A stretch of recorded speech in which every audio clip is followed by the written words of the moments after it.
Hello, everybody. It is Laura Ward here with my Zoom class for Inner Outer Space Harmony, a Laban Barteniev class that is dealing with inner and outer space. And I have a lot of things that I'm planning to do today. And so for my newer people, don't worry about understanding all the theory, or don't worry about, oh, I've got to get this, right? If you feel like, oh my God, I'm starting to short circuit. If you feel like you're grabbing for it too much, let that go and just trust that your body's taking it in, but your mind doesn't have to. I just have a funny thing to say about this. I'm in a band, and my drummer was saying, she's talking about writing a song, and she's like, it's so hard for me to write that it actually makes me feel physically sick. And I totally understand what that feels like. If I'm playing violin with my boyfriend, who's an amazing musician, and I'm a very amateur musician, if I'm playing with him, I'm like, I'm trying so hard. And if I can relax into it and let go of some of the grasping and trying, it can be okay. But otherwise, I feel like kind of sick. Kind of stop breathing and so try to just relax into it and not freak out. Cassie, can I make you co-host? Are you going to be multitasking a lot, or I'm going to co-host you? Okay. I just have to leave at 12:30 for my other class. Okay, that's cool. Okay, so, and I wanted to start inner, and I wanted to start with really conceptualizing in sensation, in our mind, what these places in space are. So I'm going to do it with kind of a closed eye visualization. And if you feel like you need to move that to feel it, if you're, one of the more athletic-y, dancery types, feel free to move it. Hey, Virginia.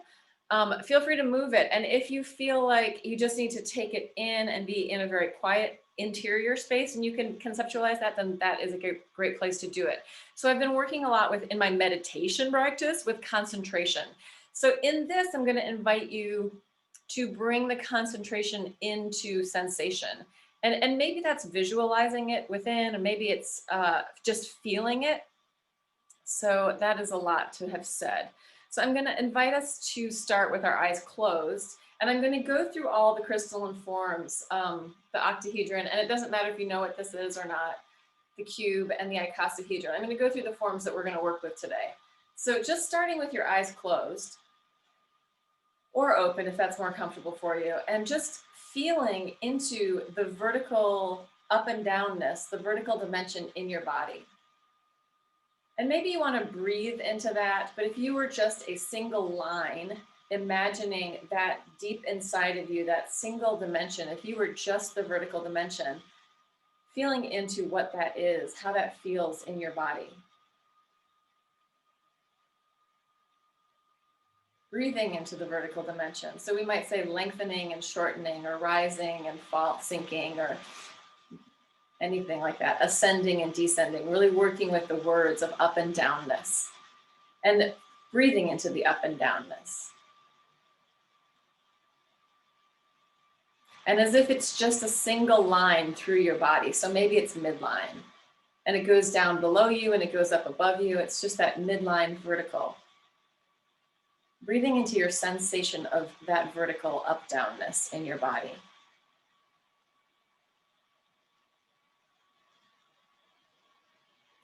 And then breathing into the sideness of your body, the horizontal dimension. So if it was a perfect line, it would just be one side to the other side, and breathing into that. If we were one dimensional, imagine it moving through your chest and out through your arms.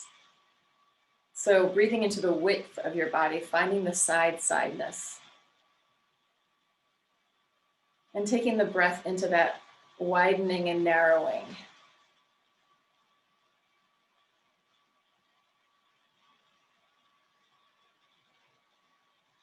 And then we're going to shift it to the forward backness, so the sagittal, the front back, and the depth of the body. So we're going to think, if we were using Laban terms, we'd say bulging and hollowing. And we want to think of the bulge happening in both directions. So we're going forward and backward on the inhale, and then we're coming in towards ourselves on the exhale.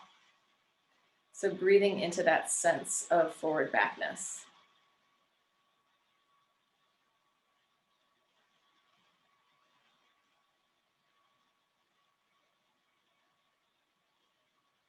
I'm going to add one more layer to this, and it's an imaginary layer, but we're going to breathe into the sound of ah. So if you were making the sound ah, you can imagine what kind of shape that would make in your mouth and in your head, and breathe into that shape in your mind. If I was ah or ah, how would your body shape that sound? What would that feel like inside? So breathing into the sound of ah, or the shape of making an ah sound. And if you're muted and you want to try the sound anyway, feel free to do that. The ah, or even like you're going to yawn.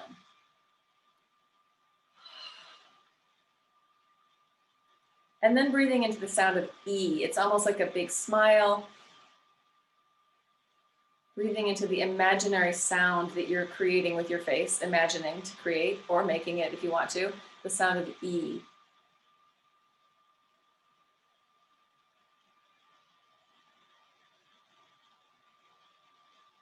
And then breathing into an O sound, a very pinpointed O. So if you were shaping your mouth into making that O sound or an oo sound, what would that shape be like? And if you need to try that on, feel free to try it on so that you are breathing into that oo sound. Or you're actually making the oo sound. So feeling that oo, or imagining the sensation of making an oo sound in your mind.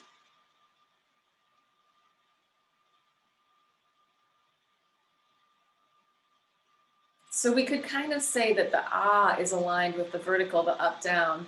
The E is aligned with the horizontal, the side, side. And the oo is aligned with the sagittal, the forward, backwards. So we're just layering in those dimensions with the idea of sound or shaping of the face. So let's open our eyes for a second and let's shape our faces in that way. And you can look at everybody else and you can make sound or not, but working with like a big ah, like ah,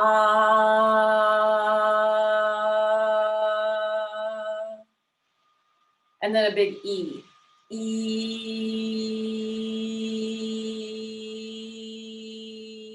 and then a big O. No, let's go with an oo because it's a little more specific. Ooh, forward and backward. So just adding that extra layer of those sounds and the shape in our bodies to create those sounds, or the shape in our mouth, the shape in our face. And then just also imagining that if I'm shaping my face like ah, that my tissue in my body can relate to that ah, that vertical. Or if I'm shaping in an E, that the tissue in my whole body can relate to that E. Or if I'm shaping in an oo, the tissue in my whole body can relate to that oo. So I'm really plumping out the three-dimensionality of the sensation of those sounds and the vibration of those sounds. So that's just one layer. We're going to take it a little deeper and also more to the surface at the same time. And I'm going to invite you to stand up for this. We're going to do more conceptualizing of space. So standing up, hey Quentin, nice to see you, at least your name on the screen. So we're going to stand up, and in our standing, we're going to start to imagine ourselves in the planes. So for the vertical plane, imagine you're in a doorway, and without actually touching it, or with touching it if that's helpful, you're just going to imagine your high right point, your high left point, your low right point, and your low left point. Like if you were in a door frame, those 4 points of the door frame, just imagine yourself breathing out into that vertical dimension, vertical plane. So we've got our up down of the vertical dimension, and we have some side side with our vertical plane. So just imagining what that is in your body, conceptualizing it in your mind.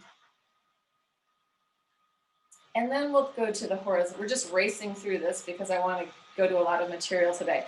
So from there, we're then going to imagine the forward and backward and side side, the horizontal dimension. So if you were in a big table, standing in the middle of a rectangular table, and the two heads were on either side of your body, so the head of the table on one side, the head of the table on the other side, you're in this big rectangle. It's the horizontal plane. So imagining that you've got right forward middle, left forward middle, right back middle, left back middle. Just imagining those 4 corners of the table that you're standing within, the horizontal plane. Just imagine them in your mind. And then we're going to take it to the sagittal. And so we're going to have the sagittal called the wheel plane, but a wheel is not a rectangle. But imagine that your wheel is in the shape of a rectangle, and our predominant thing is going to be the forward backward. We're going to have a high point and a low point in front, a high point and a low point in back. So imagining your sagittal plane as being primarily front back with a little bit of up down to it. So you have forward high, just imagining it, forward low, and backward high. And in forward high, there's more forwardness than there is height. In forward low, there's more forwardness than there is height. Same thing with back high, more back than high, back low, more back than low. So it's a rectangle that's elongated. So that's just conceptualizing the space of the icosahedron. And if the words mean nothing to you, that's completely fine. Even if today you come away with just more of an idea of the back space or the side, that's fine. So now we're going to drop the icosahedron, we're going to move into the cube. And again, we're going to just conceptualize this in our body. So imagining that you're in the middle of a cube. So you have a face of the front face of the cube of the die that you're standing in is in front. There's one behind you, one to the side, one to the side, one to the top, one to the bottom. And the diagonals, the corners of those cubes are to your forward high right, forward left. Sorry, I'm saying all weird. You're in the middle of the cube facing a face of the cube. So you're not facing a pointed corner. And you have in front of you, if you look to the front face of the cube, you're going to have right forward high, left forward high, right forward low, left forward low.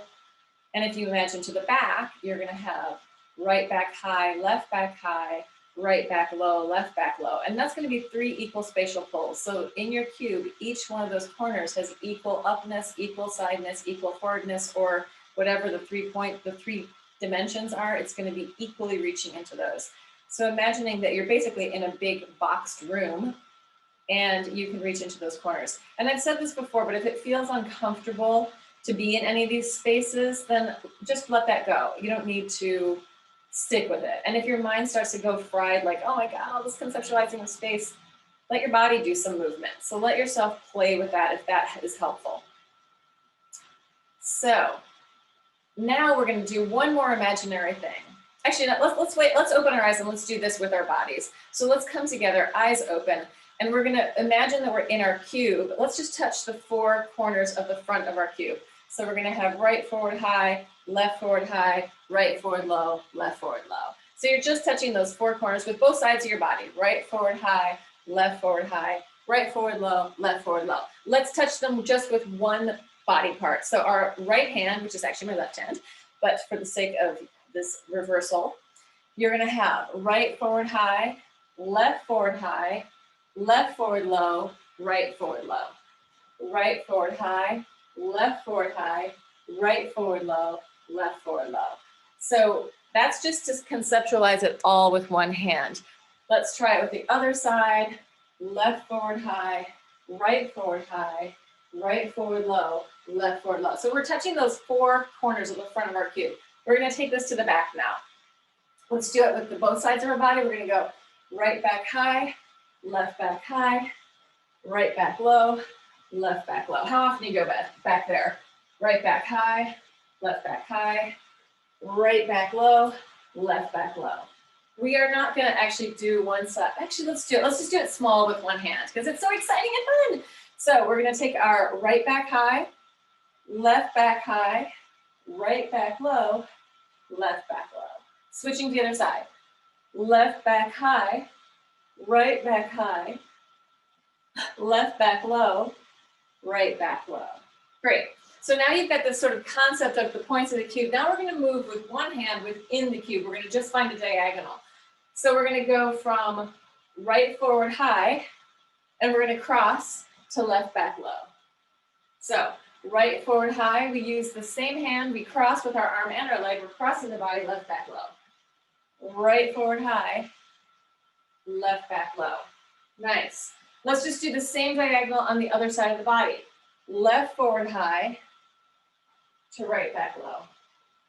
Left forward high to right back low. One more time, left forward high, so we're open on top and we're crossing on the bottom. Left back low, and then coming in.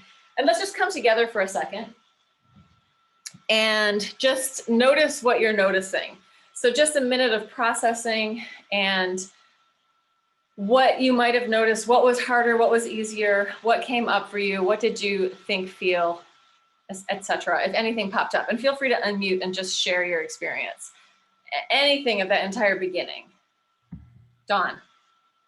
I loved imagining, and I felt a sense of wholeness. That's what I wanted to say. Like in my mind's eye, kind of covering all those spatial areas, I felt like a sense of wholeness, which was really nice. And then it's really nice to spend a slow time, you know, on those diagonals.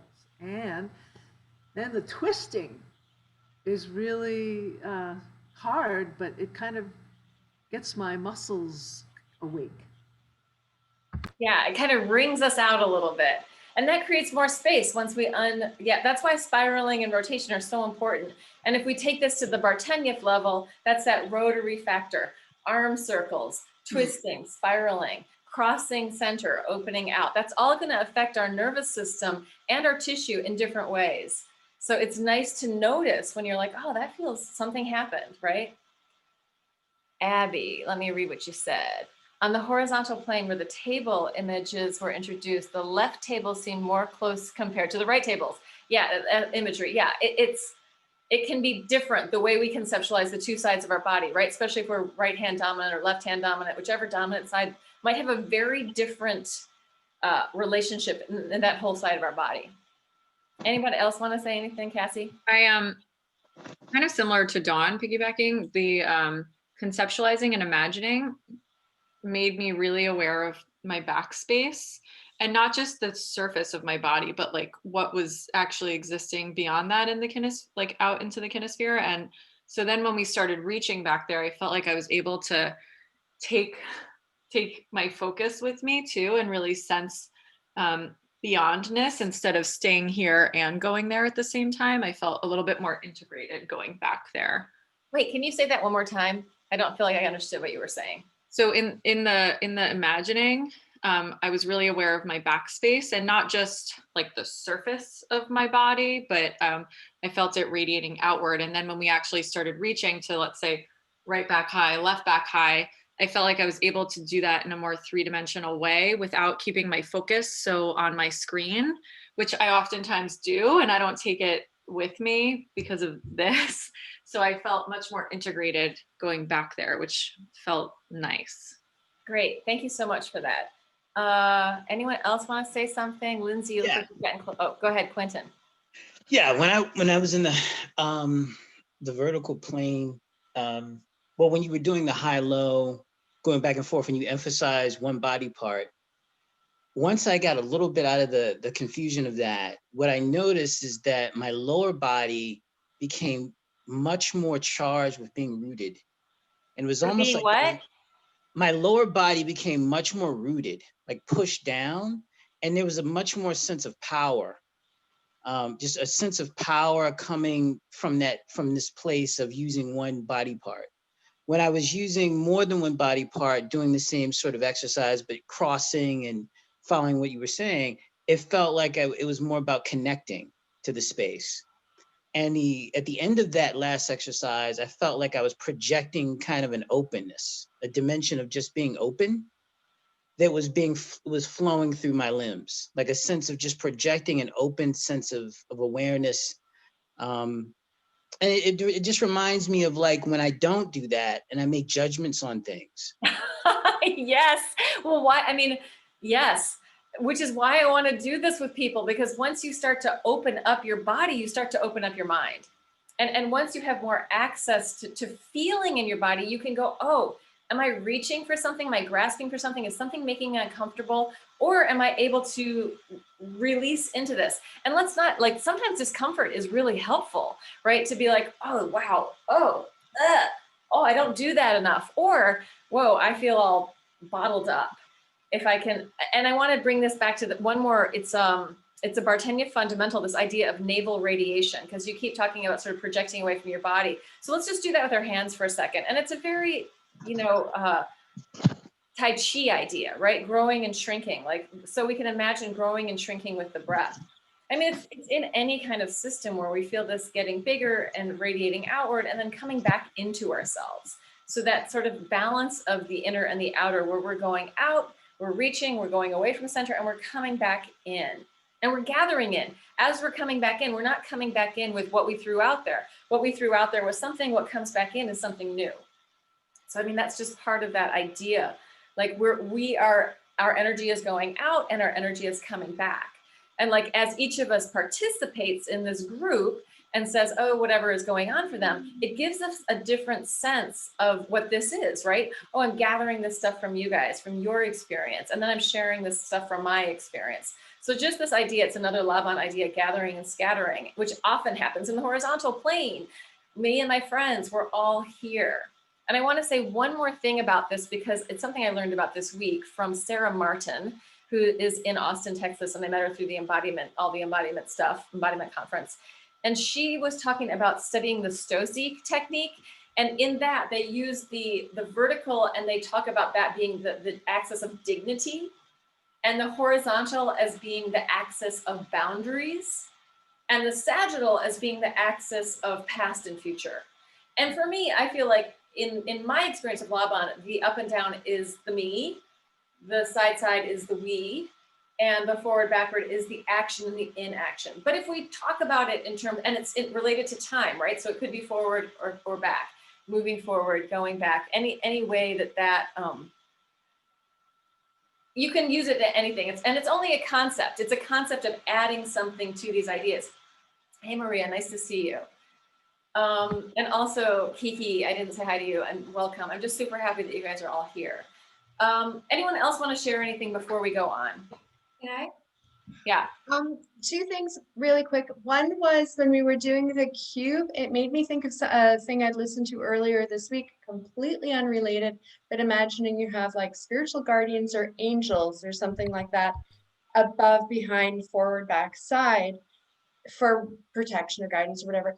And then when we were doing the diagonals, I was just thinking like, because I was just in this workshop with Martha Eddy about working with childhood patterns and missing patterns. I guess cross lateral is a big one. And I was wondering about diagonals. Would that bring people back into cross lateral and stuff like that? Yes.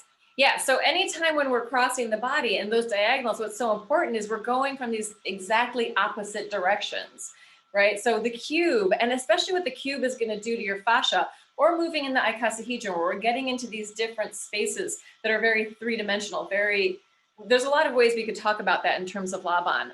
So I'm just going to go back for 2 seconds since Maria just popped in.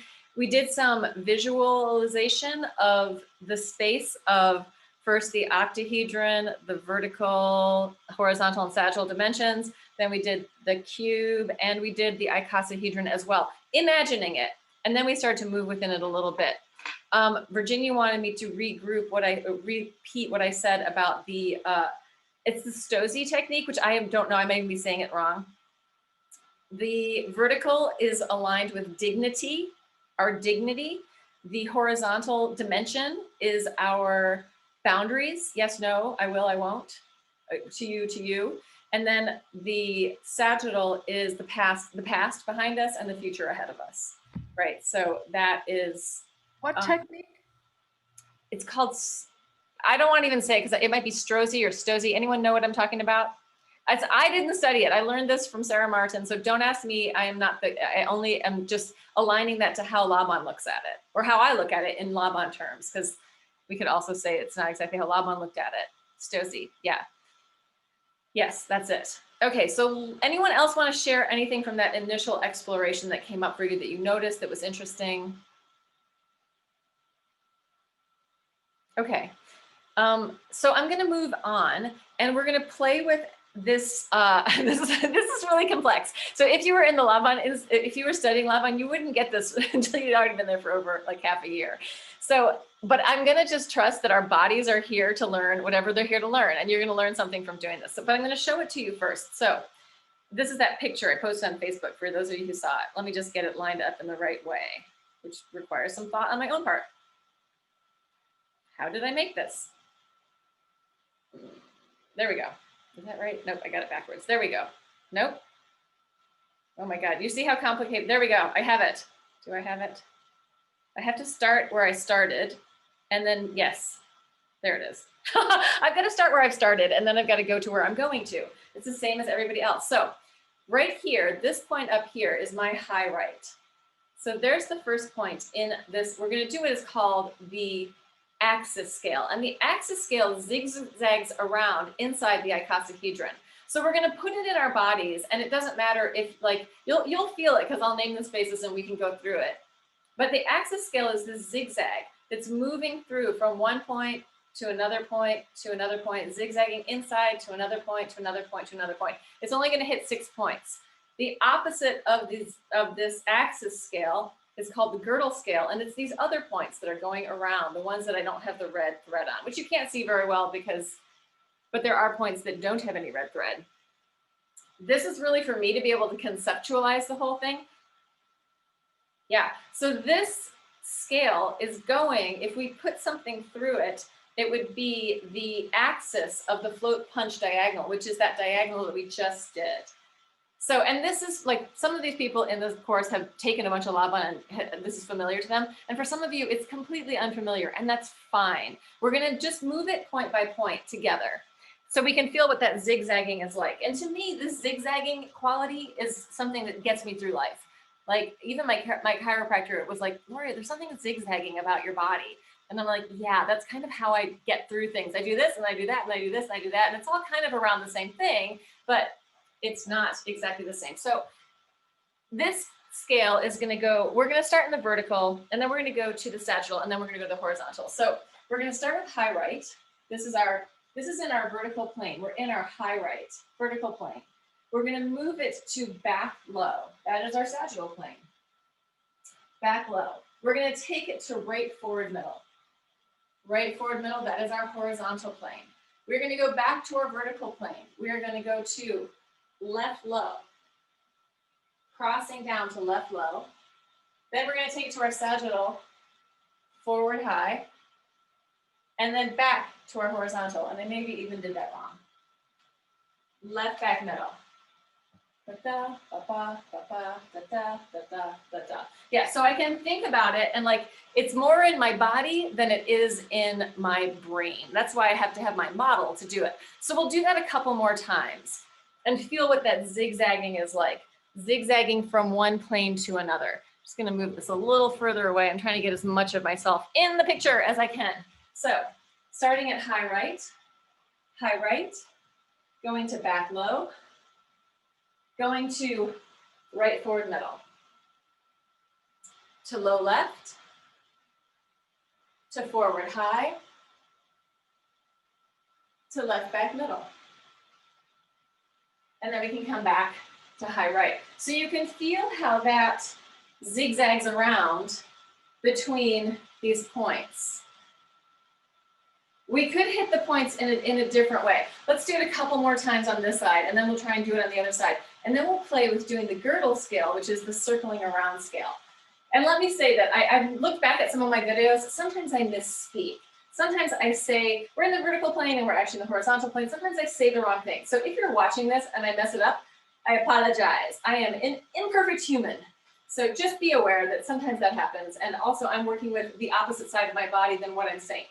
So it can be weird, but I'm weird. So it all works out. Let's go to high right, back low, right forward middle, low left, forward high, left back middle. Yeah, so it has the zigzagging quality. Let's try it on the other side. We're gonna go high left, back low, left forward middle, low right, forward high, right back middle. And let's come back to the beginning. High left, back low, left forward middle, low right, forward high, right back middle. So we could say our first 3 points are open, and then our second 3 points are kind of crossed, even though, or second 2, because once we get to sagittal, it's just in the middle. But so we start open and then we cross it as we go across. So this is one of these scales. There are scales that go around each of these diagonals that are within the cube. Can you show us in the shape? Is that? Yes. But yeah, I feel like it's hard to see it here. Plus I have to get it to the right place to start. Okay, so here's my high right. Here we go. Here's my high right. Here's my back low. Here's my right forward middle. Here's my low left. Here's my forward high. Here's my left back middle. Right, so you can see how it zigzags through. This is my vertical plane right here. This is my horizontal plane right here. This is my sagittal plane right here. So I'm zigzagging through. Come back in, everybody, and ask questions. Or tell me what you're feeling or what you're noticing or what, like, are you short circuiting, or does it feel like, this is interesting, this feels familiar? How does it feel in your body? Yeah, go ahead, Dawn. Right and left. Like, it seems like the first 3 points go to the one side and the second 3 points go to the Well, yeah, exactly. That's what I was saying. Like, one half is open and then it crosses over to the other side of your body. So it starts with, like, basically, if we just do this, like, you know, if we zigzag our arms, we're kind of doing that scale. Then if we tilt it, we're really doing that scale. Anything to say about this? I could be doing that for about an hour and maybe I'd get the first couple, but there is a weird satisfaction in doing it. It's mind-boggling and I hate it because I like to understand stuff and I don't understand it in any of my capacities, but it's kind of masochistic pleasure. Well, you do understand it in some capacity because your body is getting it. Like, right, you're hitting those points. So while your mind is going, oh, I don't get this, it might be struggling with your body a little bit, but some part of you does get it. I'm only hitting the points because you're mirroring us. Like, But if that you were doesn't matter. saying it, I wouldn't know where to go. I have to see you. Well, so let's try it with me saying it. Let's just do something really simple. I won't even say the points of the scale. Yes, I will. And let's just feel if we can feel where they are. And if I could speak Greek, I would translate this to Greek so you didn't have so much to, you know, to deal with on this. So Well, the icosahedron is Greek, so it's like it's that doesn't help because it is actually Greek to me, and I'm ashamed. that's okay, don't you're doing great. So here's the first point, high right. Find your point of high right. High right. Back low, second point. Right forward middle. Now make sure you're using the same hand. Low left, crossing over, forward high, left back middle, and that's a crossing one. Left back middle, crossing, crossing. Yes, right? So remember this, the first half is open of this scale, the second half is crossing in the way that we're doing it right now. So this might help you. Let's do it again, because you guys did really well and you didn't have to see me. Maybe you can see each other.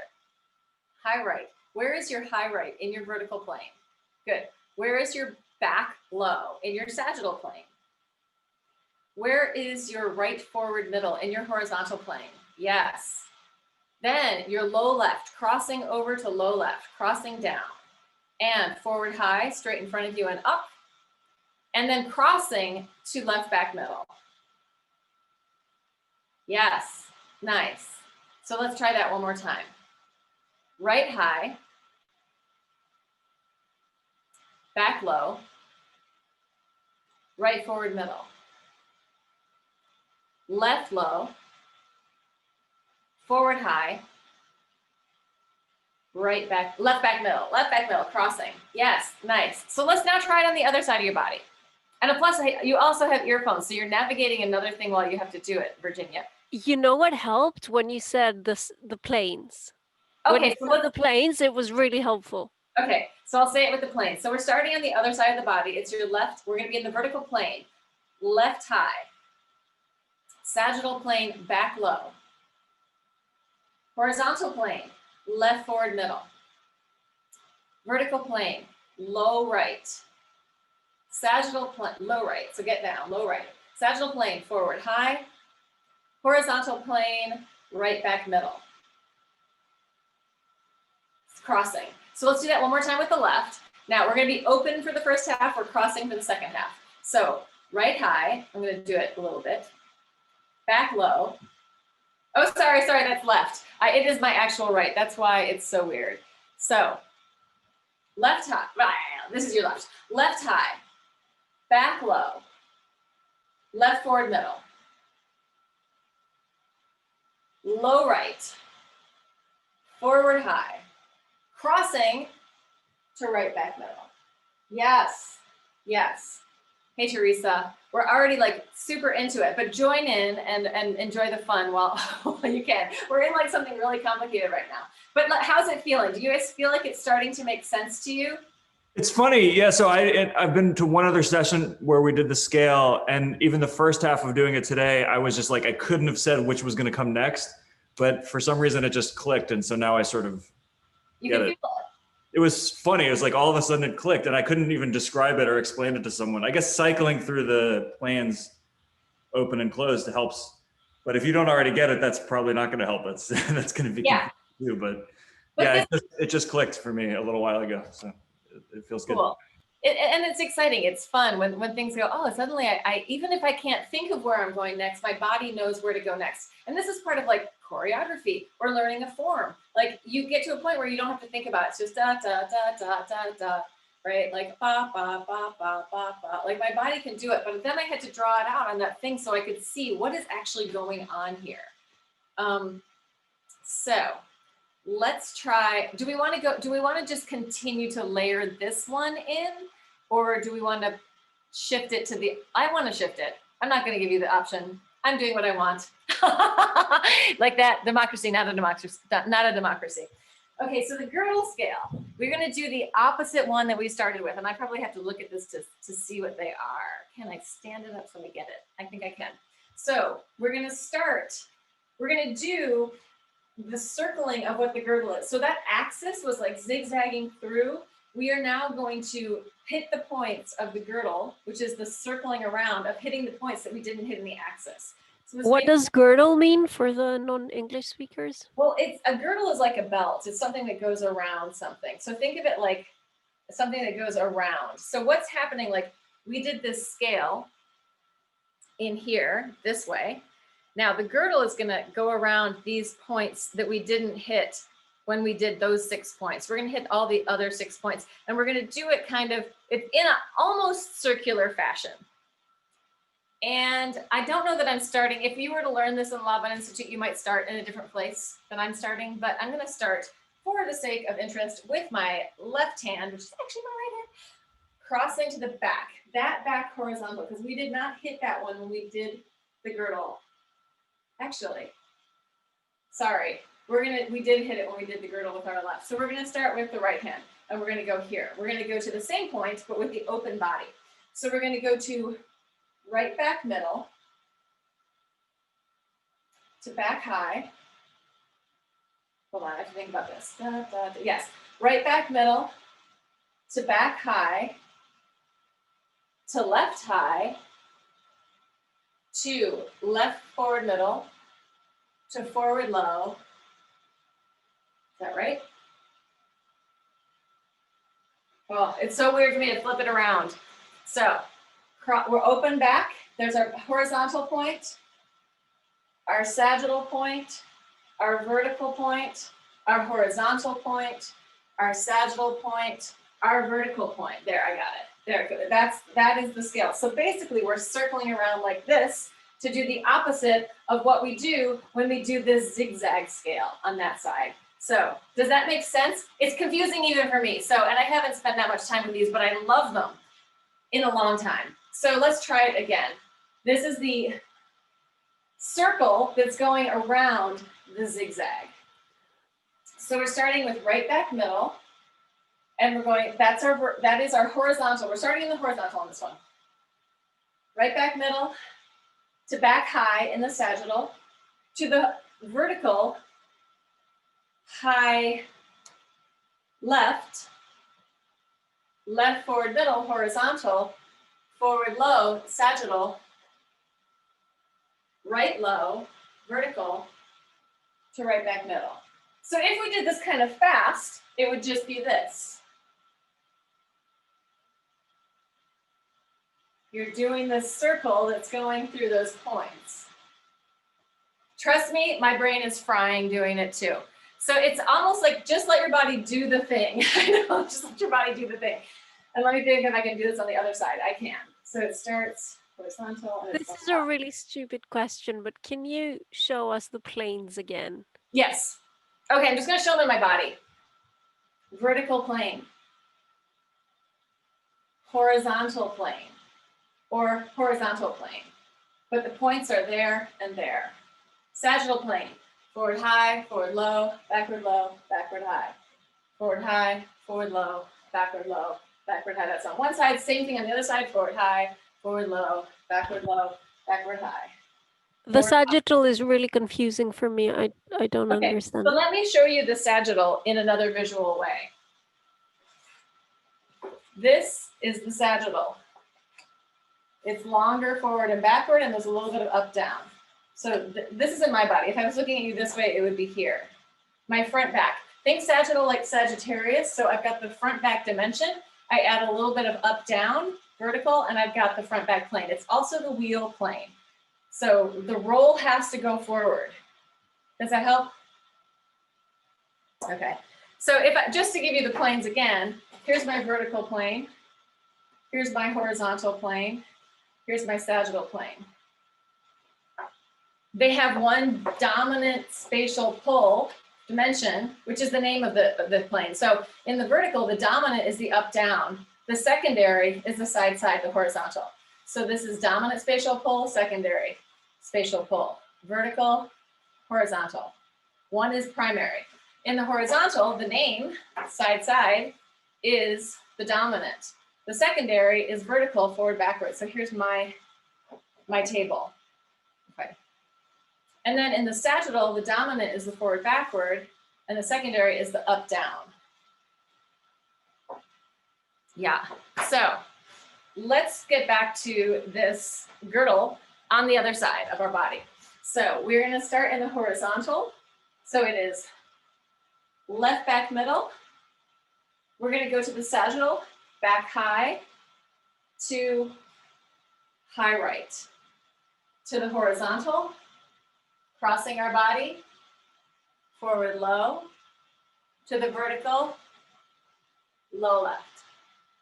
Back up to the horizontal, so left back middle, back high, high right, right forward middle, forward low, left low, right low. Yeah. So this, if we just circle it, it's doing this. And if we cross when we're crossing, and then open while we're opening, it gives us this weird extra thing.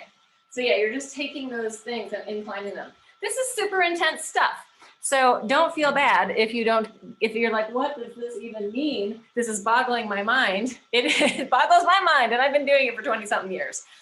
Yeah, and it's really just giving us access to space by using the space. Or even like we could say, it's gonna change the way you look at architecture or art or plants. Like, where's the up down? Where's the side, where's the forward backward? Where are the radiations moving to and coming from? And so like if you walk into a place like Grand Central Station, you're gonna have a very different feeling. It's huge, it's spacious, it's sort of majestic. It's like, then if you walk into, let's say, a McDonald's, right? Like, okay, what's that feeling gonna be like? And we can look at these in the terms of the space, in terms of the setup, you know, all the things. It's just another version of looking at that stuff. Yeah, the archer helps. So yeah, think of the Sagittarius as the helpful Sagittarius. Can't understand it, but love it.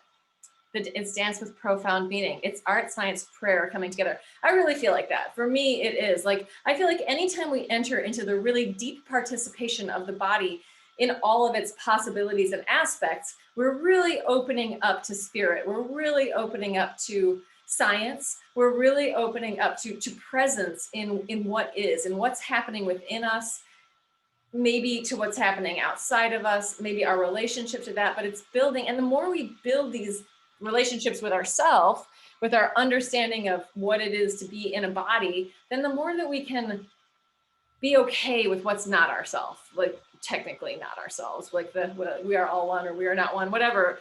But the less threatening other becomes when we are not threatened by what is within ourself, right? And if we are in that contracted place where it's hard just to feel or be with ourselves, it's really hard to be with other, which talks a lot about what's going on with conservative versus liberal ideas. I mean, both of us can contract, whether we're conservative or liberal, but people that are really aiming their fingers out at everyone around them and telling everyone else what's wrong with them are not looking very deeply inside, right? It's not like, okay, well, what can I do within myself?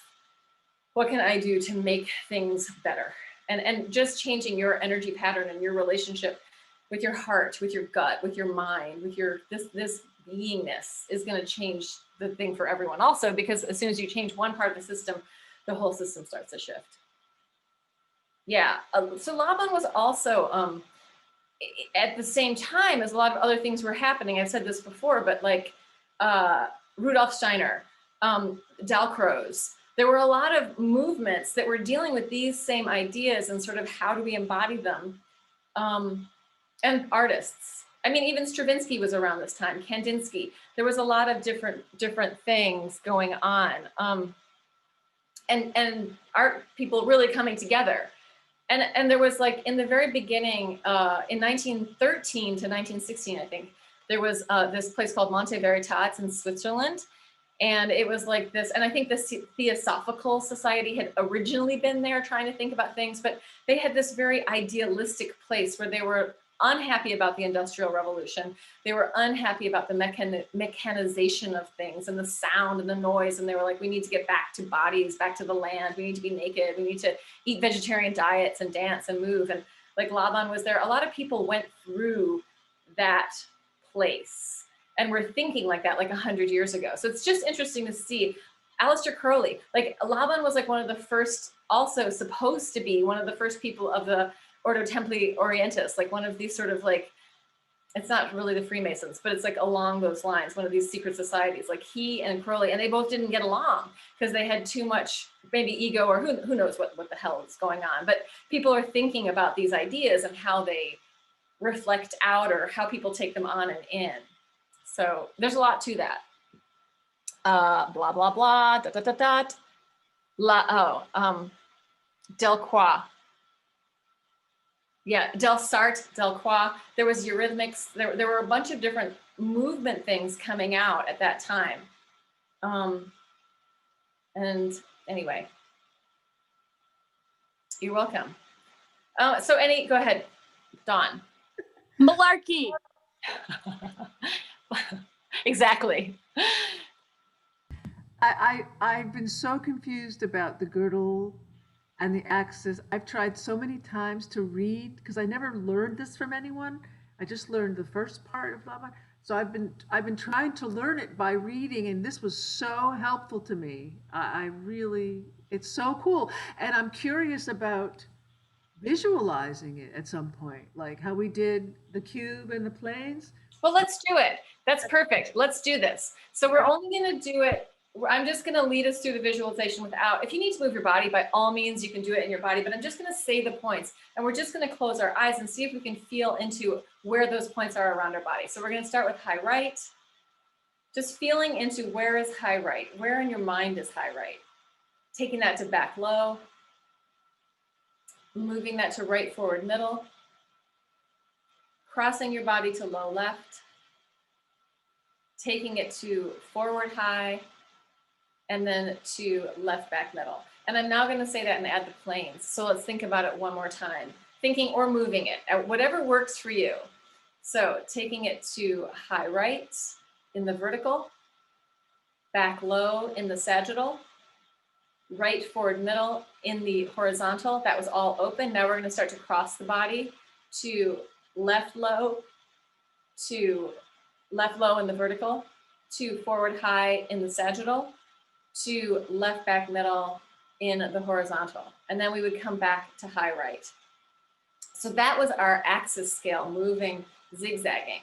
If we did the girdle scale and moved the points around, so So what we can say about the axis scale, let me just add one more concept to this. So in Laban, we talk about central movement, peripheral movement, and transverse movement.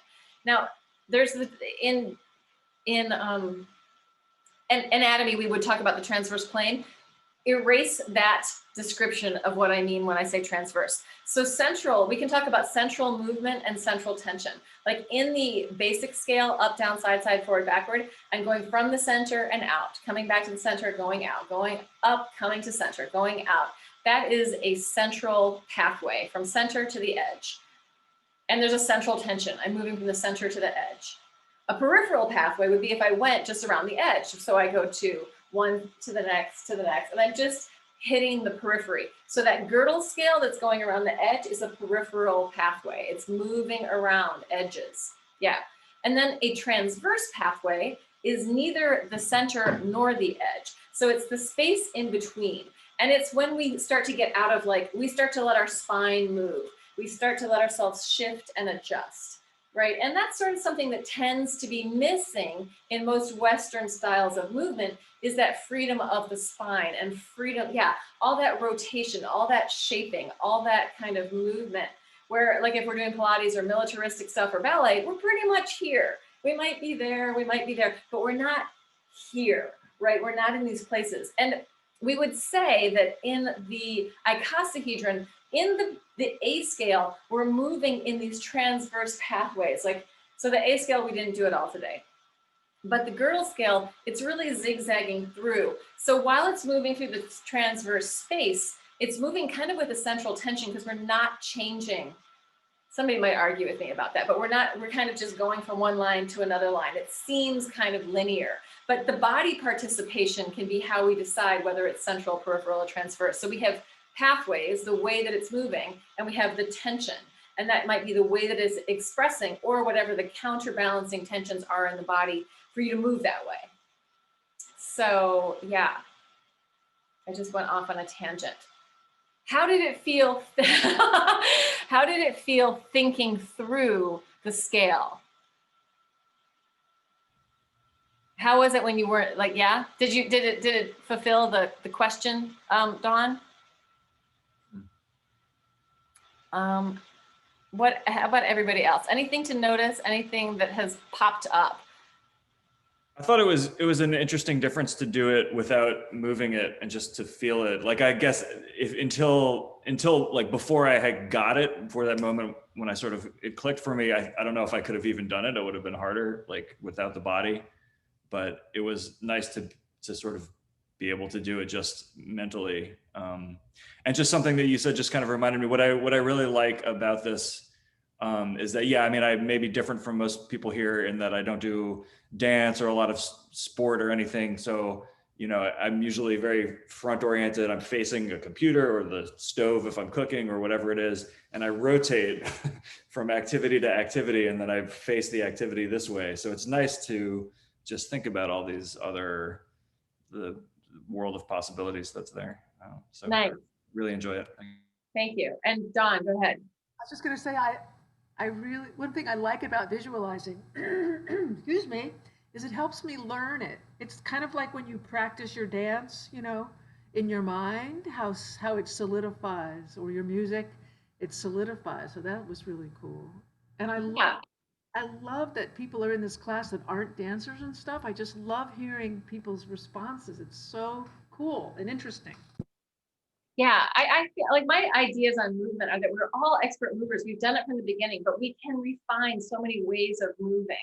And for me, I think the main difference between a dancer and a non-dancer is that dancers, the music aspect, we need the music. We're learning choreography, things happen. But even as I go through choreography in my head, it's interesting for me to think which side am I thinking from of my awareness? Where is that? So just thinking even of again, the awareness of awareness, if I'm imagining through the plane, where is my concentration? Not in a grabby way, but in a curiosity way, an inquiring way. And there's something else I want to say. Is it learning this material? Different people are going to learn it in a different way. Somebody's going to, you're going to do it enough in their body, and then suddenly it's going to land in their mind. And some people, it's going to be really And so I usually like to go from the body in, but this time we kind of went from the thinking about it into the body out. So it's like it can come from many different possibilities. And when we learn movement analysis, when you go through the whole program, generally you learn how to talk about it, how to show it, how to put it in another person's body, like with physical touch, hands-on stuff, and then also how to write about it, like all the different modes of expression. And then to fine layer tune that just a little bit more, we could think about it visually, like if I use a lot of visual cueing, like see your hand, or what does it look like I'm using the eyeball words, or if you're just listening to me, if you're auditory, I can say right hi, and you can go, oh, okay. Or do you need to feel that? What does it feel like? I have to put my hand into right high, otherwise I can't feel what right high is, right? I have to find back low. I have to, and so the more that we spend time with just the concept, the more it will come alive for you, right? Like the more that you, well, what does it feel like to be inside of a cube? What, like, so if we do that, we talked about this last time, like if I'm inside of the cube, these are my walls of my cube, those are actually, each point in the middle of that wall is actually a point of the octahedron, right? The octahedron nestles inside the cube. Like each of these crystalline forms kind of stacks within the other. So when we're moving from and through different forms, it becomes interesting and different.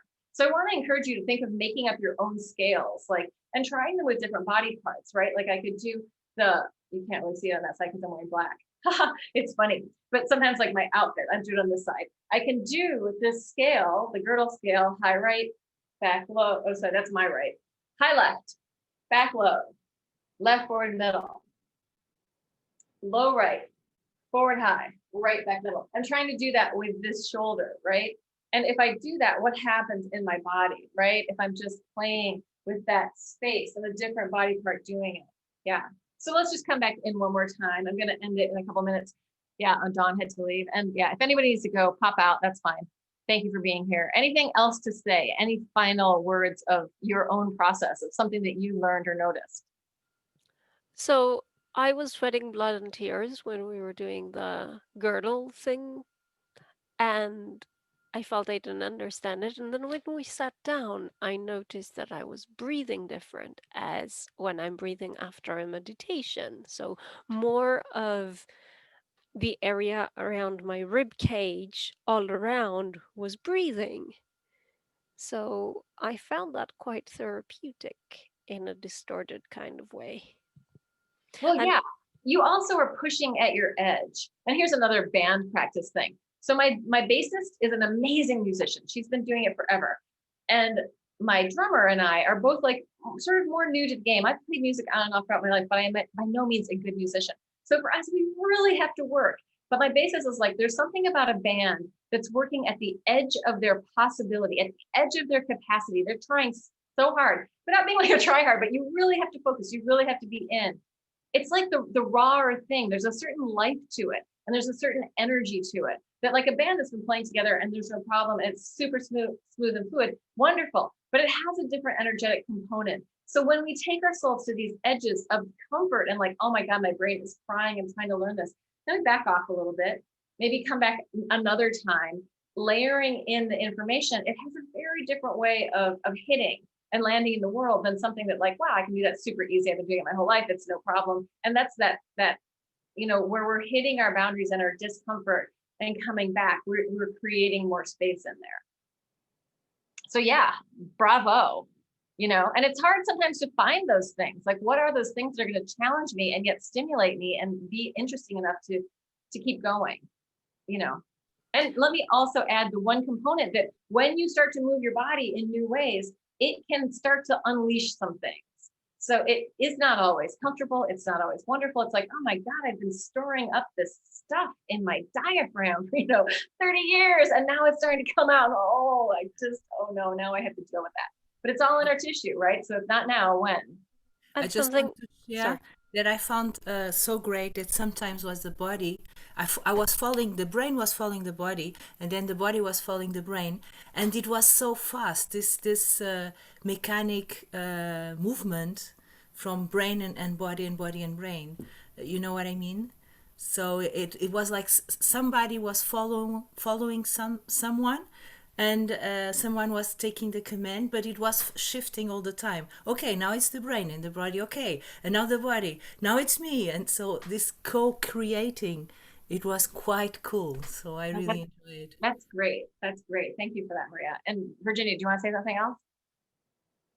Oh yeah, I was speaking yesterday. I was seeing something my Tai Chi teacher wrote, and he was commenting on what it does to actually people's physiology and biology to be here with a phone or to be here with a screen. And he was saying, get out, even if it's like look outside of your balcony to something that is big, because that affects your physical brain and your body chemistry. And I was thinking that this probably has similar effects on a clearly biological level. Yeah, I mean, you can't affect one without affecting all of it, right? Like it can't just, we can't isolate anything. Like the only thing that isolates anything is our mind or the scalpel. And like in reality, it's all happening. And especially now when like the world is in lockdowns again and stuff, it's really nice to play because you find space. Yeah, yeah, thank you. Anybody else want to say anything before we close out? I guess thanks for the class. Thank you. Oh, you're welcome. That's my heart. Michael, did you want to say something? I guess one other thing. So my father has Parkinson's, and he does a lot of physical therapy that has to do with coordination and like put your left hand on your right knee and blah, blah, blah, and like coordinating verbal description with body awareness and stuff. But this is like, it's like, why wait until there's a pathology? We should all be sort of cultivating these skills in the mind-body connection as a part of normal health and well-being, right? Like, absolutely. I mean, just this dimensional cross of axis, and also what this does for a child's mind, like to be able to conceive of geometric forms is going to change your skills in mathematics instantly. To be able to move, you know, these things, it's going to change your capacity to relate to other people, to relate to the space around you. I just have to say one thing, like the idea that people are supposed to keep 6 feet away from each other. I'm a dancer. I've been in dance class where people can't, like my dance company, the people that I dance with regularly, we can't square ourselves out that well. And we spend our lives working on that. How do you expect normal people to like not be infringing? They don't know what 6 feet away from them is, you know? So like the idea that like these requests coming in on how people are supposed to behave and to shift behavior is hilarious. It's like, we're talking about bodies that have been embodied in a certain way for so long, and even really finely tuned bodies can't differentiate certain things. So what? Yeah. It's the first like 3D spatial instruction they've ever like had in years, right? Yes. 6 feet. Yeah. Yeah. All right, I'm going to stop recording and I am going to close it out. So thank you guys so much for coming. And I will be here. I'm just going to keep it going, and it's always the same link. So if you don't find the link, if you can look back and scroll back, it's just my Zoom room. So, and you are always welcome. And also one more thing, we're doing a Strange Temple on Thursday, the 28th, which is in the Strange Temple group. You can always reach out to me. That's like crazy makeup, weirdness, and fun. So anyone who is, yeah, go ahead, Kiki. So for this Lab-On group, Laura, are we going to be doing it every week or month? What are you thinking? Oh, you mean this one that I'm doing right now? Yeah. I'm doing it every week. Okay, great. So all we need to do is just like do a calendar event and copy the Zoom in and just do it, repeat it weekly, and we're good. Yes. Yes. And then, I mean, I just don't foresee that we're going out of lockdown for a long time. And to me, like, this is the funnest stuff in the world. And to teach it and to hear your perspectives on it is so interesting. So yeah, I love it. Thank you for sharing this with us and doing it weekly. I really love it. And are you picking, is this new time so I can rearrange my other crossover events? Because I really want to prioritize this. Yeah, it's the same time. I've been like, it's been since November or something I started. So it's always noon. Great. Yeah. Yeah. Noon EST, but you're in Canada, you're in my time zone. So yep, I'm on East Coast. Yeah. Cool. All right, everyone who made it all the way through, congratulations. Nice to see you all. À la prochaine. À la prochaine.